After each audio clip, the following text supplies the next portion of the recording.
Hello and welcome to the 6th of our 2022 Vitality T20 Blast preview shows in association with our friends at the Cricket Draft. My name is Aaron, aka the Cricket Connoisseur, and joining me for today's show, as ever, are the three musketeers from the Cricket Draft. We've got Rory Law in the top right, we've got Dinesh Mahabir in the bottom left, and our resident Cricket Draft expert, Mr. Chris Dixon, occupying the bottom right-hand corner of your screen. So, gents, first things first, obviously, always a pleasure to get you on for a chat about all things T20 Blast cricket. It's been a fantastic start to the tournament. Obviously, we're seeing some very interesting results, some really compelling games as well. It's been a fantastic start to the tournament in 2022. And before we get into our Game Week 6 preview, we do, of course, have to look at the leaderboard for our TCCP Fantasy Cricket Draft at the end of Game Week 5. And for the first time in 2022, Digvijay Joshi has been dethroned at the top by James Swift. 8,663 points. Again, a fantastic performance from James in this week's round of fixtures. Yeah, that's quite the gap opening up at the top. It's a two-horse race between those two at the moment, but yeah, we shall have to wait and see. Still some games left, a couple of game weeks remaining. That is going to be an absolutely thrilling conclusion to this year's TCCP Cricket Draft League. But aside from Game Week 5 then, because that has been said and done, it's in the history books for the time being, lads. Let's look forward to Game Week 6. And of course, we do kickstart today's show with our week overview. So Rory, I'll start first with you, mates. What are the key trends, patterns, stats, pieces of news that we should be aware of heading into Game Week 6? So obviously most of us are aware that every team has a plain double game week this week. So we're not worrying about benching people. We've not got people complaining that Chris Lynn's on their bench, even though he scored a ton this week. Nice and simple. But if you want to look further forwards, you've got five teams with triple game weeks next week. You've got Derbyshire, Surrey, Somerset, Notts and Northants all playing those 3 games. So if you're looking with your extra 6 transfers this week, they've got to be the players you look to get in. Northants and Derbyshire then go into a single the week after. So definitely focus on those Surrey, Somerset and Notts assets. I think looks like the key. Absolutely, Rory. And again, that is going to be absolute carnage, isn't it? Those triple game weeks. We talk all the time on this show about the double game weeks. Obviously, there's that ploy to pick as many players who have got the double game week as possible. Yeah, just adding in an extra bit of spice and flavour into the mix is going to be very, very interesting indeed, and definitely will be an interesting dynamic in this year's round of fixtures. But aside from our week overview then, let's get into my personal favourite segment of the show, which is, of course, our analyst picks.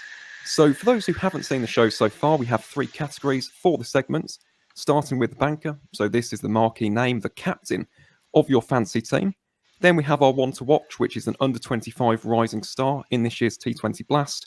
And finally, my favourite category, without a shadow of a doubt, the wild card. A budget choice under £100,000 in the game. This could prove to be the difference in your 2022 T20 Blast Cricket Draft team.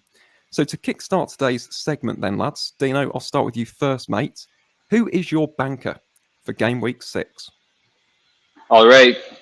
Game Week 6, here we are. We meet again. I'm banking this time on Rashid Khan. I'm following this guy all the way from his series against Zimbabwe, and he's on the way to the Sussex Sharks. So I'm looking forward to this big name. I'm looking out for the confirmation. Right now, I can tell you he's in Dubai at the dentist. That's the latest breaking news. You could take that one to the bank for this banker.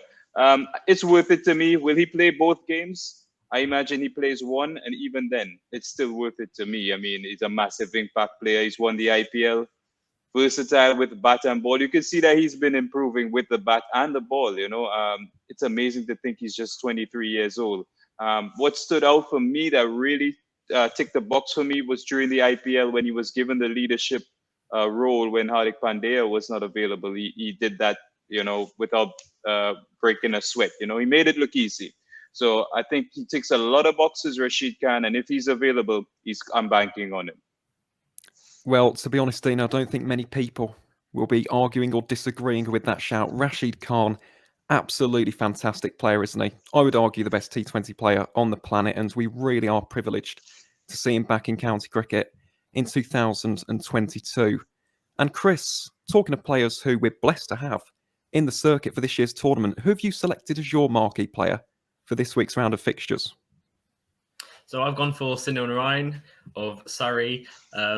He's great value, great bowler, and he's been batting 5 for Surrey so far. But also I'm thinking potentially with Rory and Curran away with England, he may even be batting high. The order may open. He may come in at 3 or 4 in that pinch hitting role. And he's been great with the ball so far. That economy rate has been absolutely outstanding so far, 5.2. He's got him so many economy bonus points. And yes, so I've gone for him as my captain this week.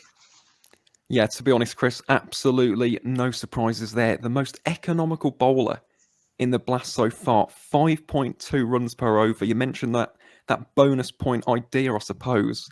It's going to be massive, isn't it, for the cricket drafts? Obviously, those extra points, every single point matters. So, yeah, Sunil Narayan, absolutely no doubt whatsoever. He should be in your team for game week 6. And Rory, it's funny I mentioned that actually, because I believe you may have chosen the same marquee player for game week 6. Yeah, it felt really unavoidable for me this week. The upside with Narayan is absolutely fantastic. You've got him at home against Middlesex, played superbly against Middlesex last time out, and I'll be at the game. So you've got to have someone you're watching as your marquee player. And then you've got Hampshire away, and Hampshire's one of the best places to bowl spin in the country in T20 with those long boundaries. So there's massive, massive upside. I think if he opens, he just has that ability to take the game away. I think it's the BPL final. Hit a 13 ball 50 opening against a reasonable bowling attack. If he gets that out of his locker, batting high, bowling a lot, good economy, consistency as well, just feels like a really safe bet to have as the bank this week. He most certainly does. So, yeah, the big lesson to take away from today's show, get Sunil Narayan in your cricket draft team. Simple as that. That is the one player who you should select from this week's show. But moving on from our marquee picks then, let's go on to our one to watch. And Dino, again, I'll pass over to you for this segment, mate. Who have you selected for game week 6? I'll continue in my trend of picking guys at age 25. This time it's Glenn Phillips. He's replacing Phil Salt, who by all accounts is not available this game week. So Phillips comes in as my keeper. He's currently not out in the county championship right now, trying to rescue his team along with Hammond. And of course, he's made 100 in the first inning, 15 fours and 1 6. The strike rate wasn't that high, but I'm just glad to see that he put in time. And I have to mention in that case is that we've seen that the T20 guys who went off to the championship, the form guys, didn't necessarily transfer that form into the championship. However, I feel that the reverse is possible. I feel if Glenn Phillips gets some time under his belt at the crease, that he comes into the T20 Blast maybe in a bit more form than he went in, having got that opportunity to have a knock in then and get that 100 under his belt. So Glenn Phillips, for me, I think he's really an essential player in the keeping category. So he will be my keeper as well. And at age 25, I was a bit surprised because he seems like this experienced campaigner. Whenever I see him bat, he's very explosive. But yeah, Glenn Phillips comes in. Well, I'll tell you what, Dino, I rate that pick very, very highly indeed. Love him for the Jamaica Talawars in the CPL. Been excellent for Auckland as well in New Zealand. And so far this summer as well, 201 runs in 7 matches. Yes, the strike rate could be better by his standards. But again, he's racking up the runs for fun in a Gloucestershire shirt. So, yeah, absolutely no surprises there whatsoever with the pick of the Kiwi wicketkeeper batsman.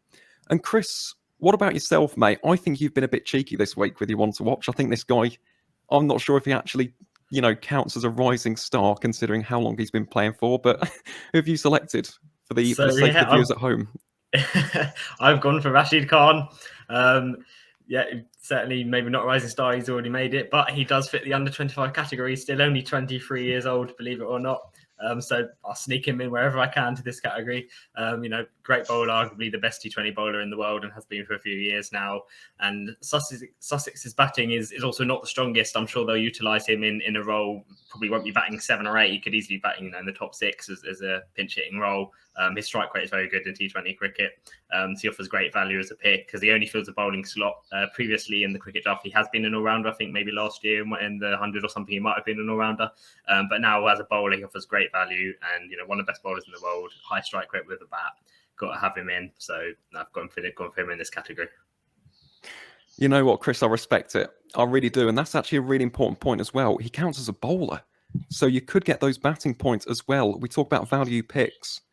Yeah, Rashid Khan definitely fits the bill for that category. And Rory, we'll save the best until last with your pick because I really rate this player. I think he's absolutely fantastic. He has come up on the show before. Who have you selected as your one to watch this week? So my one to watch player, this is under 25, isn't it? Sorry, I've lost complete track. Under 25, yeah, Rehan Ahmed. Two very favourable fixtures this week, I think. Worcestershire at home, a struggling Worcestershire side, then followed by a Durham side that are losing a lot of wickets. That high kind of volatility approach, I think, should suit that kind of defensive leg spin, should get him a few wickets.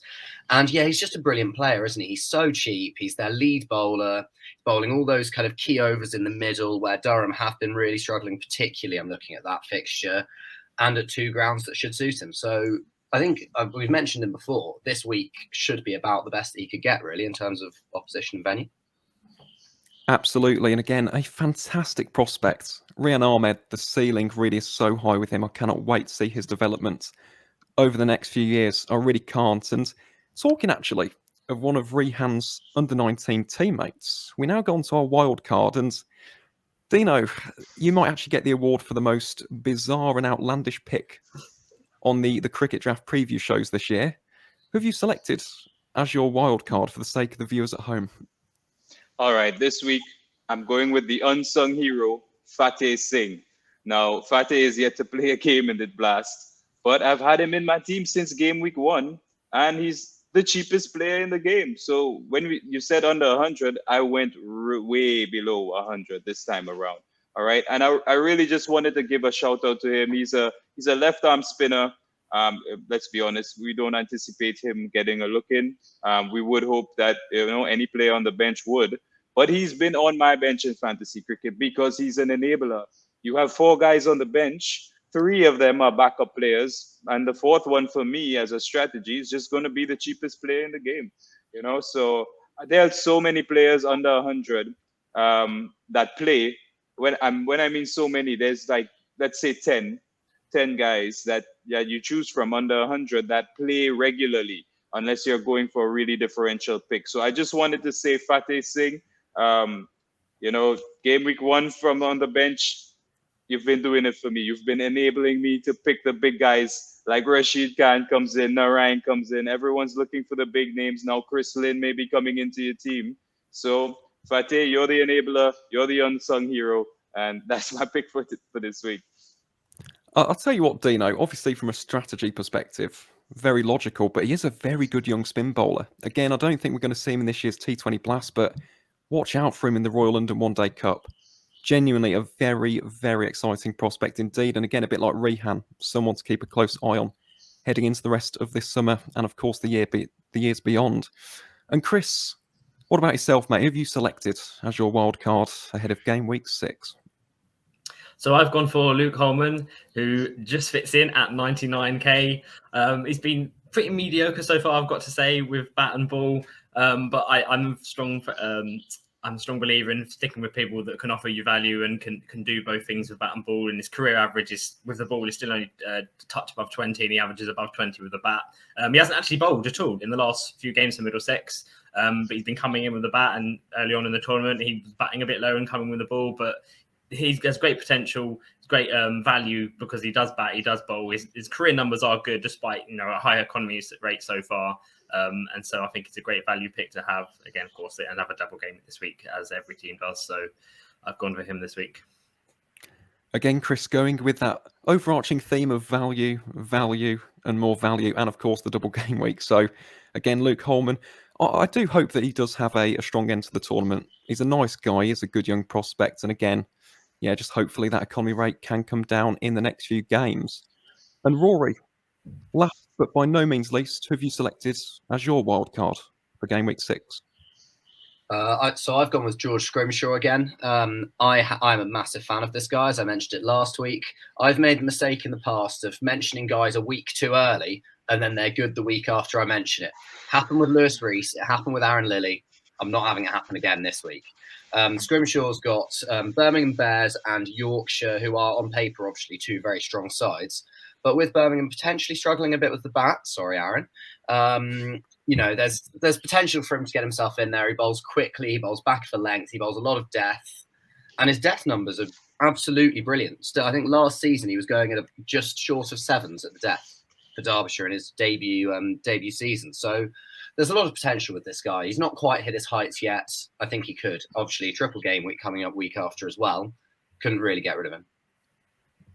Well, fair enough, Rory. And again, I don't like saying this because I am superstitious, but last year we had him on the podcast just before the Bears game. He went and took 3 wickets. So, yeah, he's not been on this year, fortunately for us as Warwickshire fans, but goodness me, does seem to have quite the good record, does the former Worcestershire seam bowler. So, again, a very, very logical choice. And, gents, moving on then to our penultimate segment of today's show, let's get into our analyst 11s. And, Dino, I shall start with you first, mate.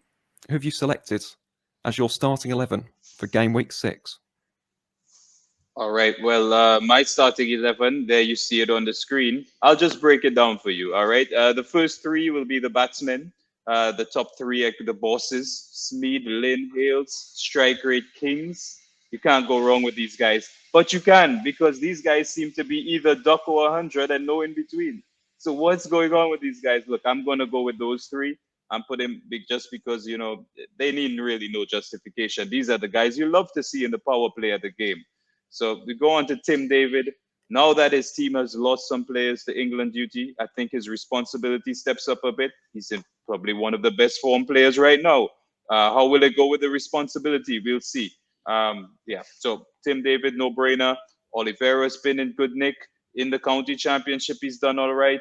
Is Critchley not one of the top point scorers in the game completely? Just quietly consistent, as I mentioned last week.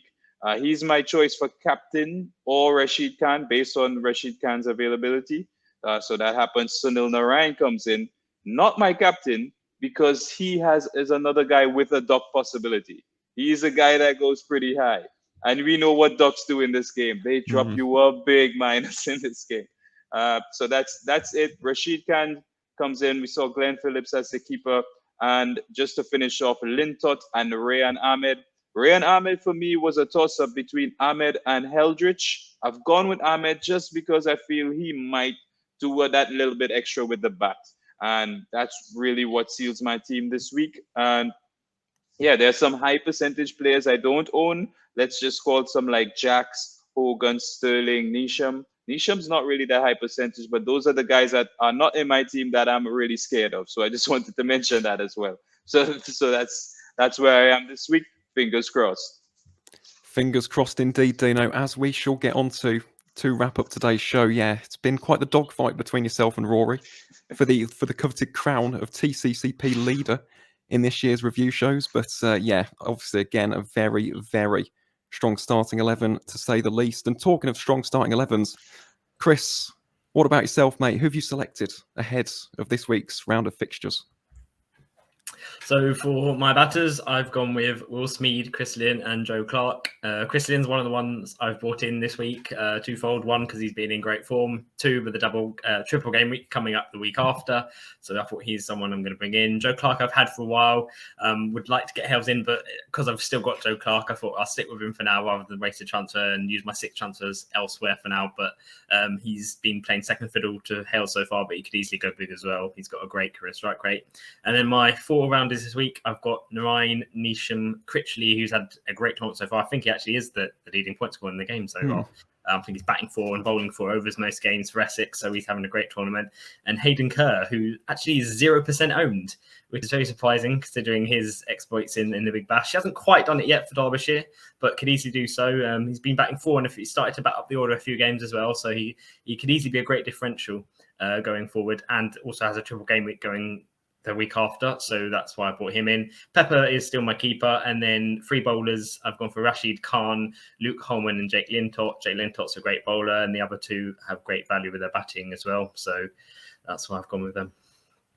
Well, I'll tell you what, Chris, again, a very, very nice starting 11. I am going to refrain. I'm trying so hard to not to make a Michael Pepper joke this week. I'm a bit like this guy on the screen, but honestly, again, a very, very strong starting 11, mate. And yeah, I think you should get quite a few points there. And talking of points, someone who needs some points is the man on screen right now, Mr. Rory Law, the sceptical cricketer. Rory, who have you selected ahead of game week 6, mate? I mean, that's an absolutely devastating introduction, isn't it? Revenge for the Birmingham Bears comment. Yeah, that's justified, isn't it? So my 3 batters I've got for Glenn Phillips, Chris Lynn, Will Smead, all of them destructive on their day. I mean, you can imagine why I've picked all of them. Phillips extra value because he's bowling.